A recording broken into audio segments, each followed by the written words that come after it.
오늘날 문화와 국가를 대하는 교회의 입장은 어떤 유형에 속하는 것이 가장 적실할까, 이런 생각을 해보게 되었습니다.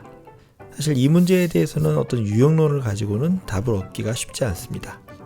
하지만 리버가 제시하는 유형들은 우리가 서 있는 위치를 가늠해보는 적절한 도구나 틀이 될 수 있어서 유익한 점이 있다고 생각됩니다. 물론 한계는 많지만 말이죠. 그래서 오늘은 최대한 단순하게 리버의 5가지 유형에 대해서 한번 소개해 보고자 합니다. 리버는 그리스도와 문화라는 제목을 달았지만 이에 대해서는 문제제기가 덜어 있습니다. 그래서 그리스도와 문화에서 그리스도를 교회 혹은 기독교라고 좀 바꾸어서 유형을 정리했다는 점을 미리 밝히겠습니다. 오늘 설명을 위해서 동그라미와 세모가 특별 출연을 해주셨습니다. 동그라미 씨는 교회를, 세모는 문화를 의미합니다. 동그라미와 세모의 어떤 특별한 도상학적 의미 부여는 없습니다. 그냥 임의로 정한 것입니다. 자, 첫 번째 유형, 문화와 대립하는 교회.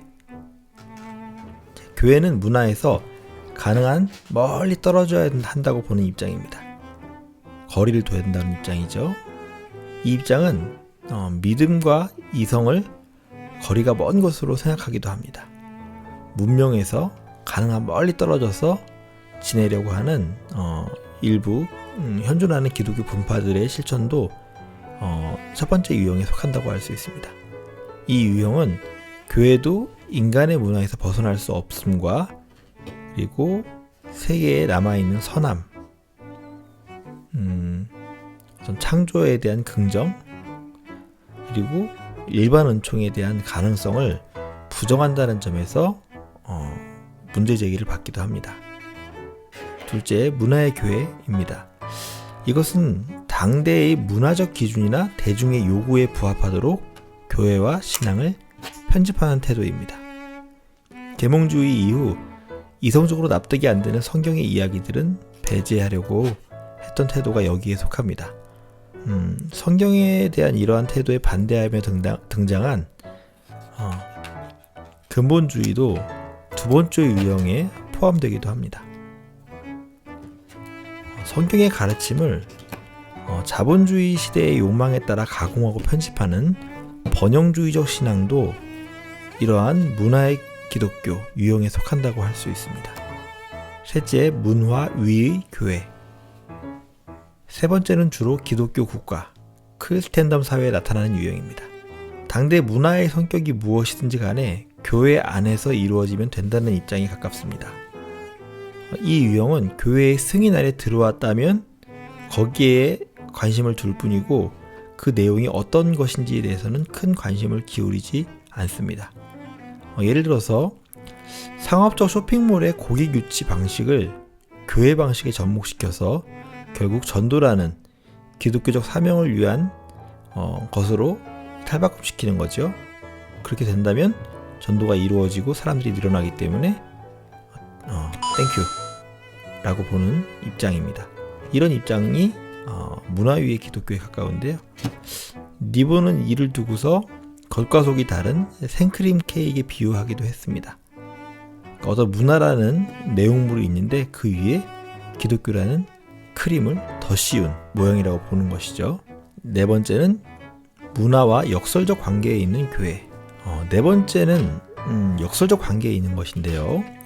우리의 신앙적 이상이 있지만 죄 많은 현실에서는 어쩔 수 없이 공존할 수밖에 없다고 보는 입장입니다. 루터의 두 왕국론을 이 유형에 포함시키기도 합니다. 앞선 유형과 마찬가지로 우리가 가장 흔히 취하게 되는 방식이죠. 죄 많은 이 세상에서는 어차피 이런 이야기를 많이 할 수 있고, 또는 죄 많은 인간들이 해봐야 라는 생각을 가집니다. 한 주 내내 일반 세속의 사람들과 똑같이 살다가 주일내는 교회적 모드로 전환하는 그런 이중적 모습이 공존하는 그런 삶의 태도를 가진 것들이 네 번째 유형에 속한다고 볼 수 있을 것 같습니다. 다섯 번째는 문화를 변혁하는 교회입니다. 이 입장은 네 번째 유형의 진단처럼 인간의 노력으로 완벽히 선한 문화를, 그런 것들을 만들 수 있다고 기대하지 않습니다. 인간의 죄로 인한 한계가 있음에도 이 부분을 분명히 하고 끊임없이 문화를 성경적 가치에 맞게 변혁하려고 시도하는 입장입니다. 이 입장은 인간의 죄와 문화의 부패를 강력하게 경고하면서도 하나님의 선한 창조와 교회 밖 세계의 일반 은총의 가능성을 긍정하고 있습니다. 자, 교회는 문화를 가꾸고 문화는 교회를 더 아름답도록 돕는 그런 상호작용을 할 수 있을 것입니다. 문화 이야기라는 책을 쓴 신구경 교수는 니버가 이 5가지 유형을 다분히 상대주의적 입장에서 그리고 상황적인 어떤 판단에 의해서 선택되는 것으로 보았다고 비판합니다. 교수는 5번째 유형이야말로 가장 성경적인 입장에서 취해져야 된다고 강조합니다. 니버는 그에 비해서 이 부분은 굉장히 어정쩡한 태도를 가지고 있고 5번째 유형에 대한 명확한 예시도 들지 못한다고 이제 비판도 하는데요. 사실 개신교 신앙을 가진 입장에서 앞서 얘기했던 신구경 교수의 말처럼 문화 변혁적 기독교는 가장 이상적인 유형처럼 보이기도 합니다. 하지만 현실에서 개혁주의의 후손임을 자처하는 교회들이 정말 문화 변혁적인가?